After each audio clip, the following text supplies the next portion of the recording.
What's up guys, welcome back to my channel Pitolinmotionsocial in Motion, a place for busy people and dream chasers looking to achieve their goals in a more efficient way. So if you're new here, hello, welcome. My name is Ira and I do project management and lifestyle videos. And if you're one of my lovely subscribers coming back, you know I love you, get to the back, you know it's gonna be a good one, so let's get straight into it. Alright guys, so in this video I'm gonna be breaking down the top skills required to be successful in project management. If you've been following my channel for a while now, you will know that I say that about 50% of project management is really just soft skills based. And those are the skills that I want to talk about in this video. If you are just starting, you want to get your foot in the door for a project management role, what soft skills should you focus on developing? Now guys, there are so many skills that you will use in project management, but I would say these are the ones that I have utilized the most in my career to progress as quickly as I have. These are the ones that if you want to start from the start and focus on where you should start to build up your skills,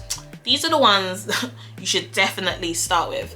All right guys, so let's get it popping. So number one, the first skill that you really need to nail down, and by far you'll be using this the most in your PM role, is effective communication. When I say communication, I also mean it in its various forms. So written, verbal, and also kind of like non-verbal communication as well. I've said it before, I'm gonna say it again. About 80% of what you do as a project manager will involve communication. Right at the beginning of the project, you'll be writing a project charter and also other types of documentation throughout the project as well. So you need to be able to relay information on paper very clearly. You'll be leading meetings, you might be leading demonstrations, talking to stakeholders on a daily basis, and they will like to be talked to in different mediums. So once again, verbal communication needs to be on point. Effective communication isn't just about what words come out of your mouth or what words you put down on paper. It's also how they come out of your mouth and how you write them down on paper. An excellent project manager knows how to get straight to the point and be concise. Something that I know a lot of people struggle with,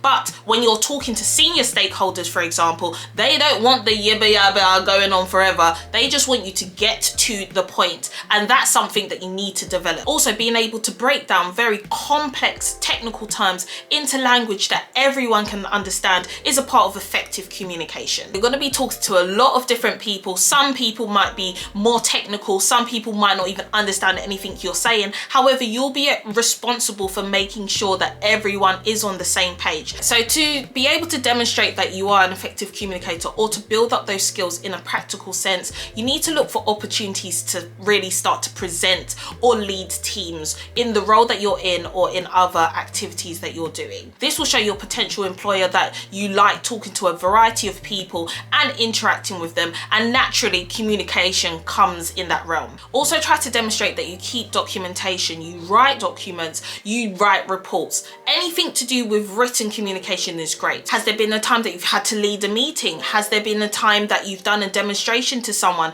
pointing out some of the key features of a product, for example? These are all examples where you can show that you speak, you communicate with people, you're trying to translate your ideas to people for them to understand. Try to get all of these things down on paper, on your resume, on your CV. The next skill that you need to have on lock is high organizational skills. Guys, let me just tell you this. As a PM, you will have your hands. They will be in multiple pots, just many pots. And let me tell you this also, you can't let one of those pots overflow. You can't let one of those pots go missing. When the person at the top comes and asks about one of them pots, they need to be in order. When I say pots, I mean you will be working on multiple things at the same time. And if you're not organized, you will quickly become overwhelmed and you will quickly lose control of your project. And we don't want that for you. So you need to make sure you're very well organized. Under organizational skills, I'll also put good time management. I think it's all kind of intertwined together, because where you're organized, you know what time you have and you know how to plan for it. And that is really important too. So how can you show that you're a good organizer? On your resume, make sure that you show that you work on multiple activities at the same time with multiple people, spanning across multiple work streams. Examples of you taking minutes after meetings and chasing actions is a great way to show that you're organized. It shows that you're able to know what's going on, it's all documented, and also you help everyone else know what's going on. Setting up your own meetings, setting up your own governance forums to make sure that everyone is aligned is a good way of staying organized organized. And lastly, and this one is a great one, show examples of where you prioritize, how you prioritize your thought process, and when you have prioritized. Prioritization is so key when it comes to being a better organizer, because you can't get everything done at the same time. You are going to have to make decisions and judgment calls of what gets done first. So if you're able to do that comfortably and you can demonstrate that in your resume, you're onto a good start. Number 3 then is being adaptable and having that skill. Now, it's all well and good being organized and having everything in place. You know what's happening when and when it's meant to happen, for how long, etc. That's fantastic.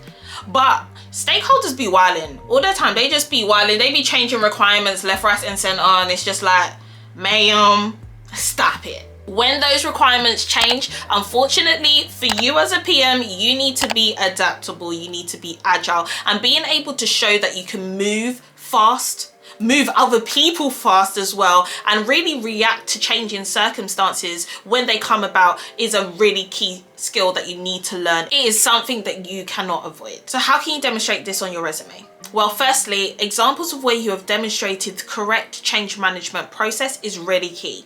Examples of where you have adapted to change really quick. What did you do? How did it come about? If you can incorporate an example of where you have evaluated the time, the cost, and the scope implications of a change as well into your resume, that could be super. Next up then, I have relationship building skills, and this is really key because of the amount of stakeholder management you will be doing. As a PM, you're responsible for bringing different types of people together, and believe me, there are going to be times that you need to call on them to do something that they don't want to do. If you have a strong relationship with them, they've built rapport with you, they respect you, etc., it makes that job a lot easier to do. When I say some of the people that you're building relationships with, you might not like them in terms of their personality style, etc., but you're paid to build those relationships. You're paid to bring them on board the journey and set expectations with them well. Great ways to demonstrate that you have good relationship building skills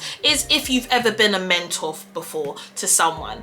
Obviously, you have to build a relationship with that person. You'll learn to influence them. You'll learn to understand their needs and ultimately build them up and get them on board with what you believe is the best path for them. And then also, any examples that you've led teams. Any team building, any team leading in particular is really good. You know how to bring teams together to get to an outcome at the end. If you're able to say on your CV what the outcome of that team that you built or that team that you led was, what did you guys deliver at the end and why it was successful, that's also a great way of highlighting that you can bring together teams and get results at the end. Okay guys, and the last one I've got on here, and I mention it so often because I personally think it's one of the things that differentiates good project managers from great project managers, and that is critical thinking skills. All right, so I've got a definition down here because sometimes I was asking myself, what exactly is critical thinking? So right here it says being able to analyze facts, evidence, and observations and make sound judgments by it. That sound judgment, that one is so key. As a PM leading projects, leading a team, the weight is on your shoulders. There will be times that there are priority calls to be made. There are times that you need to make resourcing calls. There are times that you just need to make calls on the project between two ideas, both of them very good, but you need to go with one of them. There are times that you're gonna have to make risk judgments on a project, and that weight will be on your shoulders. So you need to be able to make decisions that you can stand by. Look at the evidence, look at the facts, look at everything put before you, weigh it up and critically analyze the best way to go. I personally feel like this one is a lot harder to demonstrate on a resume. It's easier to give examples of times that you've had to make judgment calls and your thought process behind it in an interview scenario. But on your resume, on your CV, still try to highlight times that you have identified risks, you've identified issues, potential risks, and exactly how you've put mitigation and strategies in place to avoid those from materializing. Demonstrate your knowledge. Call out those main things on a project that you'll need to trade off against to make sound decisions. This will be cost, scope, resourcing, quality, the risks involved. All of these things need to be considered before you can make sound decisions. So if there's a way that you can incorporate your knowledge of that into your CV, I think you'll be onto a good start, and that the employer or the potential recruiter will pick up on it. All right guys, so that is it for this week's video. I hope you enjoyed it. Those are the top 5 skills that if you're starting off in project management, I would focus on developing. I know it could be a little bit challenging showing how you've demonstrated these things on a CV, but I'm hoping that the examples that I've given you will help you and cause you to think about times in which you have done some of these activities. If you did like this video, please give me a big thumbs up, and make sure you drop a comment down below. Which ones are you working on at the moment? Which ones are you strong at? Which one are you a little bit weaker at? Let me know, and until next time, see you guys.